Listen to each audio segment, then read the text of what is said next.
আসসালামু আলাইকুম সুপ্রিয় ভিউয়ার্স, আশা করি সবাই ভালো আছেন। যেখান থেকে আমার আজকের এই সুন্দর ভিডিও দেখা সবার প্রতি অনেক অনেক দোয়া রইল। এই তো নতুন আরেকটা ব্লগ নিয়ে এলাম, আশা করি সবার ভালো লাগবে যারা গার্ডেনিং ব্লগ ভালো পাইন। তো আজকের ব্লগে আমি শেয়ার করি আমার সিমের গাছ। এই যে মাশাআল্লাহ, যে টবের মাঝে প্রথমে আমি রুইছিলাম সবার আগে সিমের গাছ, এই টবের মাঝে মাশাআল্লাহ বেশ সুন্দর সিম আইছে। আর উপর দিকে দেখতে পারা খুব সুন্দর জুটা ধরছে এই যে, আর উপর দিকে আরো কিছু ফুল আছে। এই যে ফাতায় ভরে গেছে আমার সিমের গাছগুলা। আর কিছু সিমের গাছে এখন শুধু ফুল আওয়া শুরু হওয়ার, কোনো গাছও সিম ধরি লাইছে, কোনো গাছও এখন পর্যন্ত ফুল আইছে না।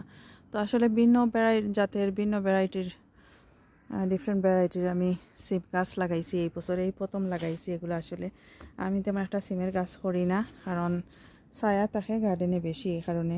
তো এই বছর আমি ছায়ার যে একটু ডিফারেন্ট ওয়ে করতাম, এই কারণে ট্রাই করছি অনেক জাতের সিমের বীজ আনছি। তো দেখা যার খুব সুন্দর হইয়া এই গাছে ধরছে। এগুলো আমার ঘরের বীজ, লাস্ট ইয়ার আমি লাগাইছিলাম। তো এই গাছের মাঝে আজকে কিছু খাবার দিয়া দিব, যাতে উপর দিকে যে সিমগুলো আছে দ্রুত বড় হয়।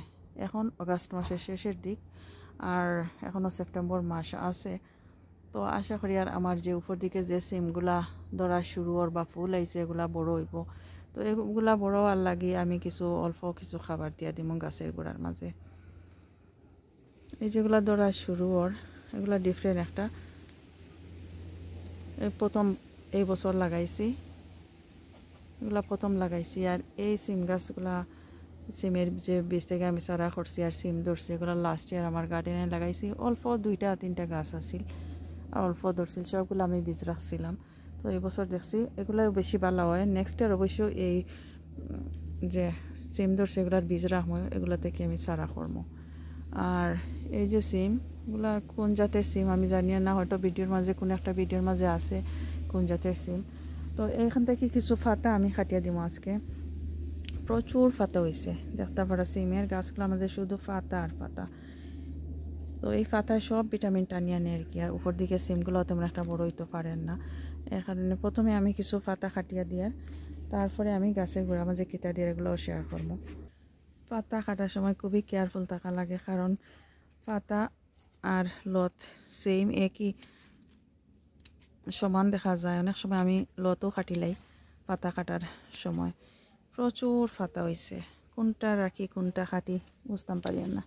তো নিচের সবগুলো আমি কাটিয়া দিলাই আর ক্লিন করিলাই। আর সূর্যের আলোটা গাছের গোড়ার মাঝেও যাইব, আর ভিটামিন যেগুলো আছে সবগুলোতেও নিচের পাতায় টানিয়ে নেয় আর কি। তো ওগুলো কাটিয়া দিলাই। আর অনেকে হইতে পারেন এখন তো সিজন শেষ, এখন আমি আর খাবার দেওয়ার খানে। তো আমি মনে করি আর এই সময়টাতেও কিছু খাবারের দরকার আছে। অনেক আগে খাবার দিছি, আর প্রতিদিন যে পানি দিই, পানির সাথে খাবারগুলো তো যায় গিয়া।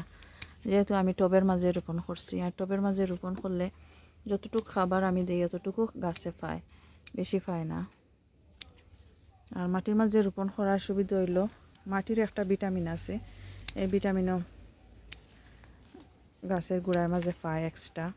তো টবের মাঝে তো এগুলা পায় না, এই কারণে আমি আরও কিছু এক্সট্রা জিনিস এখন দিয়া দিব। আর গাছের গোড়ার মাঝে এই যে পাতা আছে সবগুলা পাতা আমি নিচের যে পাতা আছে ক্লিন করে দিয়ার। এত সুন্দর লাগে পাতাগুলা, এত হেলথি, খাটতেও জানে চান না। সুন্দর জিনিসগুলো খাটতেও ভালো লাগে না, দেখতেও সুন্দর লাগে। অনেক দিন ধরে ট্রাই করি আর আমি পাতাগুলো খাটতাম, কিন্তু আমার একবার ইচ্ছা হয় খাটতাম, একবার না। এগুলা খাটলে সুন্দর যাইব কি, এই কারণে আর খাটি না। এখন ভাবলাম না, সিজন তো শেষ হয়ে যায়, আর যে সিমগুলো আইছে এগুলো বাঁচানি খুবই ইম্পর্টেন্ট এখন আমার লাগি। এই গাছগুলোর মাঝে যে সিম ধরছে, যত খান হইব তার চেয়েও বেশি আসলে কষ্ট শ্রম দেওয়া লাগে এই গাছের লাগি। আবার অনেক জিনিসও আমরা দিই, যে সার কম্পোস্ট অনেক এক্সপেন্সিভ। আসলে এগুলা দেখারও সুন্দর, মন ভরে এগুলা, এই কারণেই গার্ডেনিং করা। এখান থেকে করিয়া কতটুকু আর পাইমু জিনিস, যাও পাইমু আলহামদুলিল্লাহ, ভালো লাগে দেখতে। এই কারণে গার্ডেনিং করা, গাছ লাগানি। তো এই যে নিচের পাতাগুলো আমি প্রথমে খাটিয়ে নেই, তারপরে খিতা দিয়ে এগুলো দেখাইমো। তো ভিউয়ার্স সকল দেখাই, আর এই যে আমি নিচে টবের মাঝে লাগাইছি সবগুলা পাতা আমি কাটিয়ে দিয়েছি। আর পাতা কাটার সময় আমি ভেরি কেয়ারফুল হই। তারপরেও এই যে একটা গাছ কাটি লাইছি, একটা লত কাটি লাইছি, এখান থেকে সবসময় আমি কেয়ারফুল থাকি, তারপরেও কাটি লাই। একটা গাছ কাটি লাইছি, খুব খারাপ লাগে। এই সাইডটা একবারে ক্লিয়ার হয়ে গেছে, এই যে ক্লিন করিয়া কাটিছি। এখন দেখা যায় সূর্যের আলো আইয়া পড়ব। এই যে উপর দিকে সিম আছে, উপর দিকে কিছু পাতা রয়েছে, সবগুলা তো কাটলে আবার গাছও তেমন একটা বালা থাকতো না। তো উপর দিকে কিছু পাতা রাখি লাইছি আমি। দেখা যাক এখন আমি গাছের গুঁড়া মাঝে কিতা দিয়ার দেখাই। আর সিম গাছের গুঁড়াত খাবার দেবার আগে আমি দেখাইলে আমার খাটো জাতের সিমের গাছ, এই যে খাটো জাতের সিমের গাছ আমার, এগুলার মাঝে কোনো স্টিক, লং স্টিক অথবা মাছা দেওয়া লাগে না। এগুলা খাটো জাতের। এই প্রথমবার আমি লাগাইছি, 2টা সিম ধরছে মাশাআল্লাহ। এই যে খুব সুন্দর 2টা সিম ধরছে। তো বেশ কিছু ফুল আছে, সবগুলা জড়িয়া পড়ে গেছে। আর ছোট্ট একটা টবের মাঝে অনেক লেটে লাগাইছি। আর এগুলা খাটো জাতের বিনস, পাকি গেছে একটা কাটিয়ার। আর এই গাছের মাঝে আমি খাবার দিয়ার, এগুলা খাবার দেওয়ার পরে আমি বড় গাছগুলোর মাঝে দিয়ে দিব। তো এগুলার পাতা আমি প্রথমে কাটিয়ে নিব।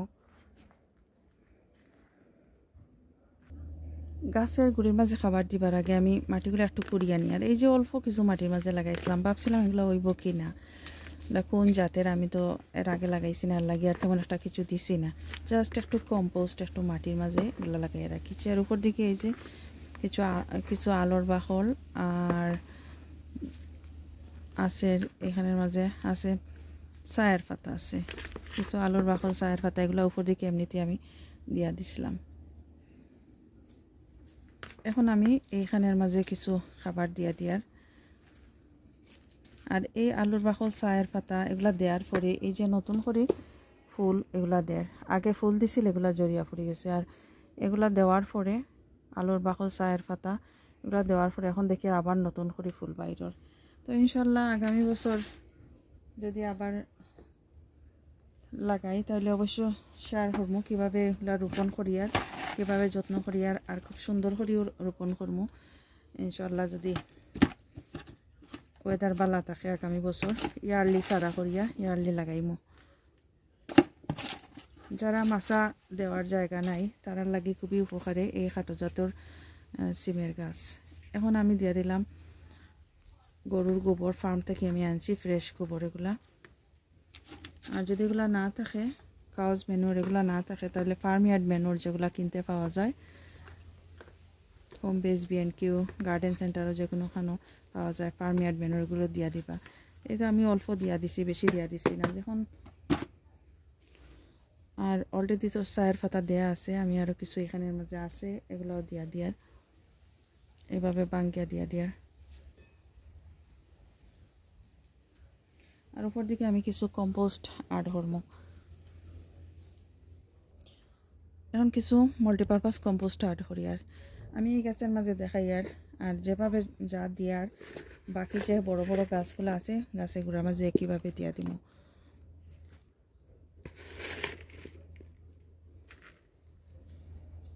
অল্প পরিমাণ, এত বেশি নাই, অল্প পরিমাণ দিয়ার।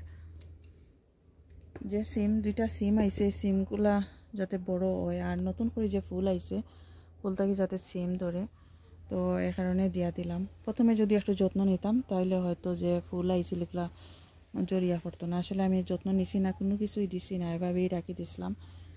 অনেকটা সময়ের দরকার হয়, যত্ন নেওয়া লাগে, নইলে গাছ তেমন একটা ভালো হয় না। এইখানের মাঝে আছে রাইস ওয়াটার, আর কিছু পেঁয়াজ আমি ভিজিয়ে রাখছিলাম, পেঁয়াজ নষ্ট হয়ে গেছিল, কিছু পেঁয়াজ আমি রাইস ওয়াটারের মাঝে দিয়া কয়েক ঘন্টা ভিজিয়ে রাখছিলাম।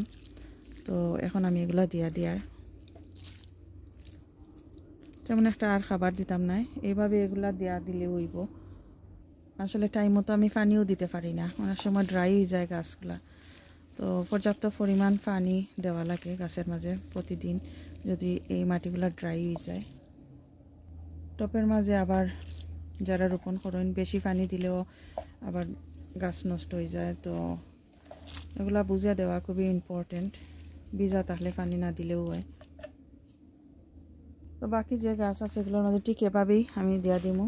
আর আশা করি আর নতুন করে যে ফুল বাইরিছে আর সিম বাইরিছে এগুলো থেকে সিম ধরবো আর সিমগুলো বড় হইব, বীজ রাখতে পারবো। জানি না বীজ রাখতে পারবো কি না, বাট এখান থেকে যদি সিমও বাইর হয় তাহলে তো দেখতেও সুন্দর লাগবো। এই তো কত সুন্দর ফুল বাইর।